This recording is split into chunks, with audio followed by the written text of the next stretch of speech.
Hey guys, today we're going to talk about the last section in Objectivism, the Philosophy of Ayn Rand, covering sense perception, and that is the perceptual level as the given. Stay tuned.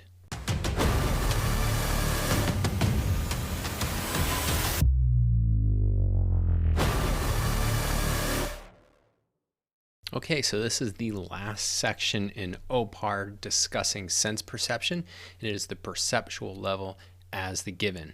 Let's start off with a quick summary of what Leonard covers in this section.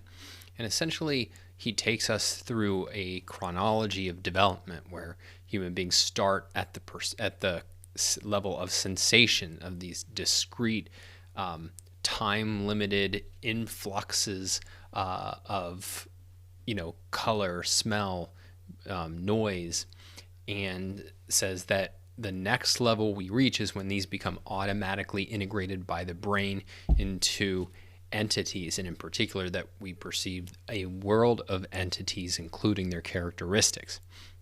And that even though chronologically this is how human beings progress, what is actually given to us, what's our automatic form of contact with reality as adults, that is, as people functioning and thinking philosophically, is perception. And this is in contrast to philosophers like Hume, who say, no, what we have automatically, our starting point is sensations, and then it's a conceptual effort to get to objects and get to causality. And as Leonard points out, that's not something that you can actually do if you start with discrete sensations.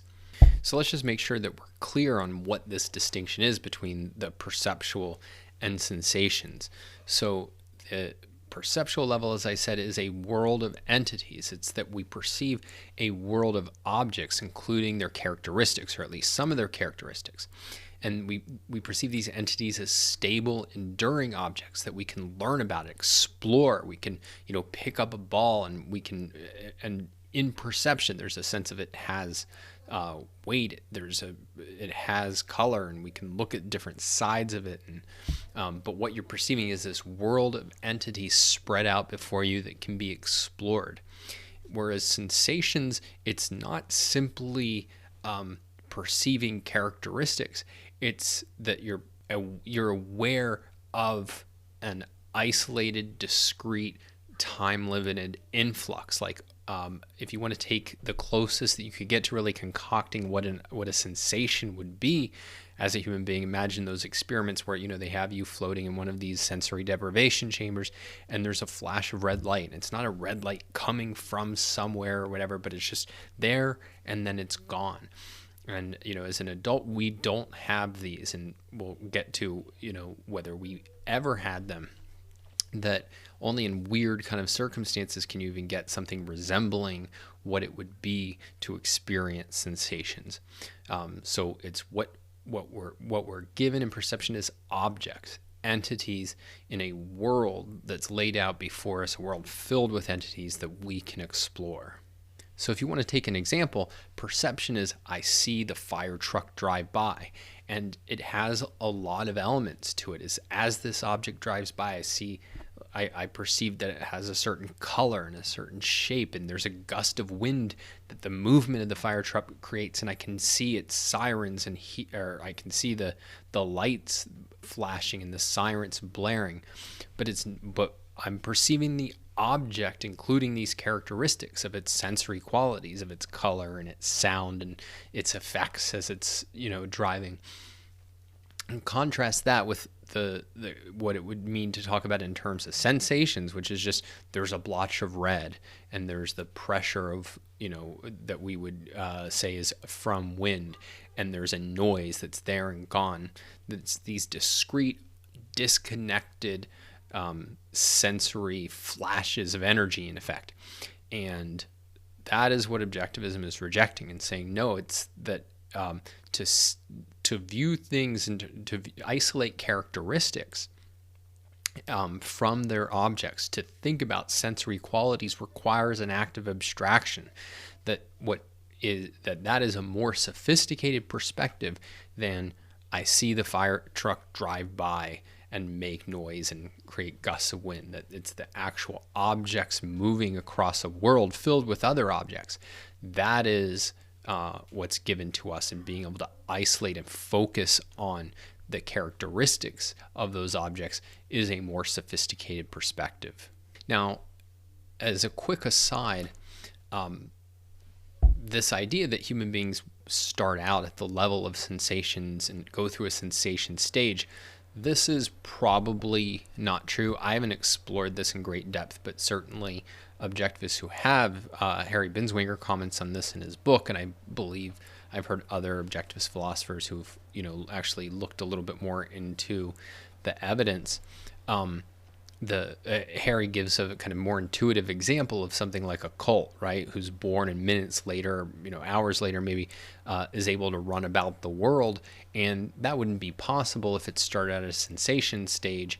And so what we can basically infer is, well, like, if horses can basically be born perceiving the world perceptually, then there's no reason to think that human beings go through this kind of stage. But as Harry points out, Ayn Rand was probably drawing on, the state of psychology at the time. This isn't a philosophic issue. That's something that is based on the special sciences, and really the only reason to focus on that kind of chronological development is really just as a way of making the distinction between that's not where we are once we're at the level of thinking philosophically, that we're not at the level of sensations if we ever were. So there's nothing philosophically that hinges on that chronological development, but it's just worth knowing because it is presented in OPAR. This is a view that objectivists have disagreed with Ayn Rand for, and to the extent I've looked into it, I think there's pretty strong reasons to, but I don't think it's that important. And in fact, I think it has zero importance philosophically. It's just a scientific question. What does matter philosophically is that the integration of sensory inputs, of sense data, is performed not by consciousness, not by the mind, is performed by the brain.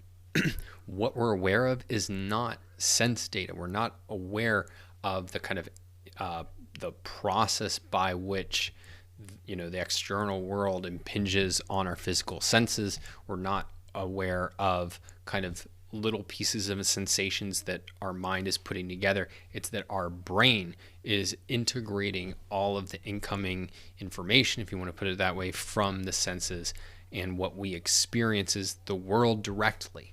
And to say that we experience the world directly is not to deny that there's a process involved. As we talked about last time, it's crucial that there is a process of awareness, but what we're aware of is not the process. We're aware of the objects. We're aware of a world of objects, and that is really what's being underlined here in the perceptual level as the given.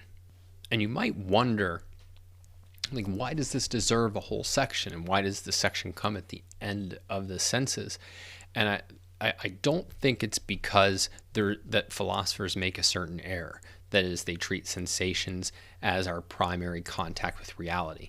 That's true, and that's important. And if you read Hume, this is this is in his foundation. So Hume is really interesting. He starts out his first work with, all right, it's basically a taxonomy of the items in consciousness. And he says, well, all right, we have impressions and we have ideas. And impressions are sense data, not objects, not perceptions, but the white of the paper and the flicker, of a candlelight.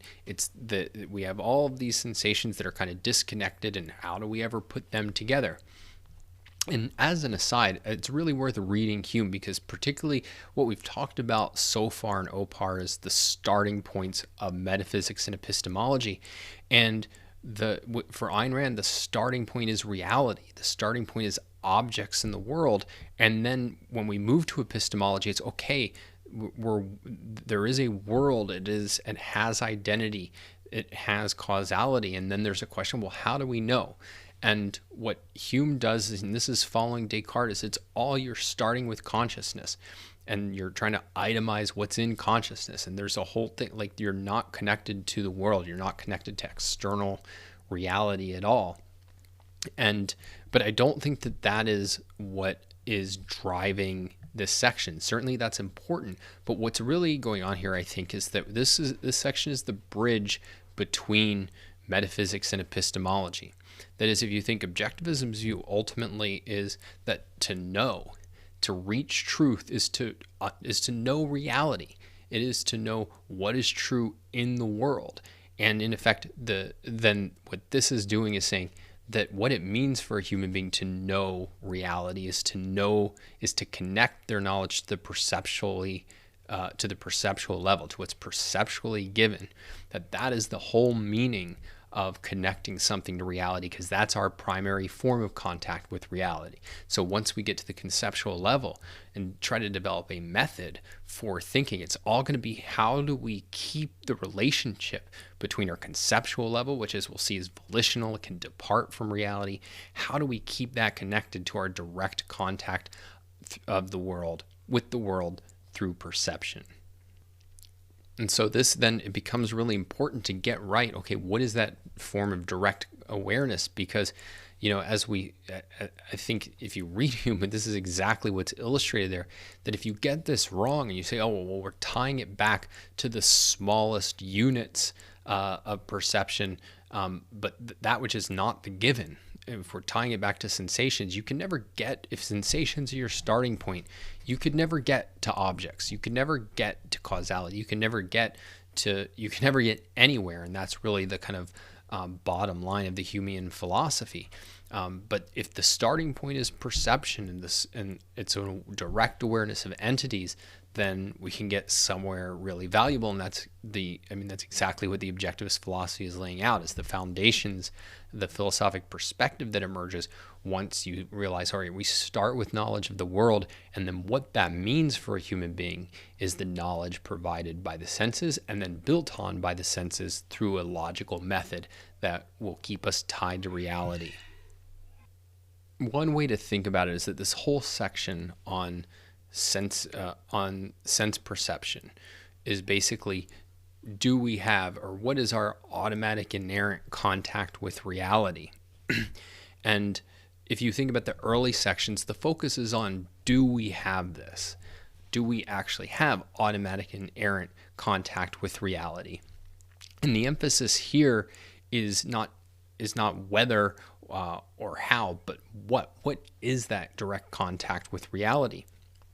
And the objectivist view is that, look, if you start like Hume with the belief that our direct contact with reality is sensations, you can't get anywhere.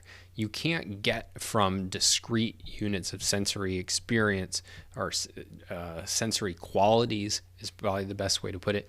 You can't get from that to entity, to causality, and therefore you can't get to knowledge, because knowledge is just identification and causal connections.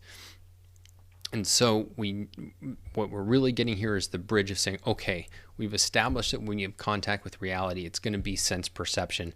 And then after we get through volition, then we're going to see, okay, how is our conceptual level, which can depart from reality, how is that going to be tied to our direct form of awareness of reality, the senses, and in particular, the world of objects that we're aware of through our senses. So that is it for this section. We've covered metaphysics, now we've covered the senses, and next time we will start on the first section as we investigate the objectivist conception of free will. If you like this video, make sure to like it, subscribe to the YouTube channel, and hit that bell so you don't miss a single episode. And as always, the best way to stay in contact is to go to donswriting.com and sign up for the newsletter. Talk to you next time.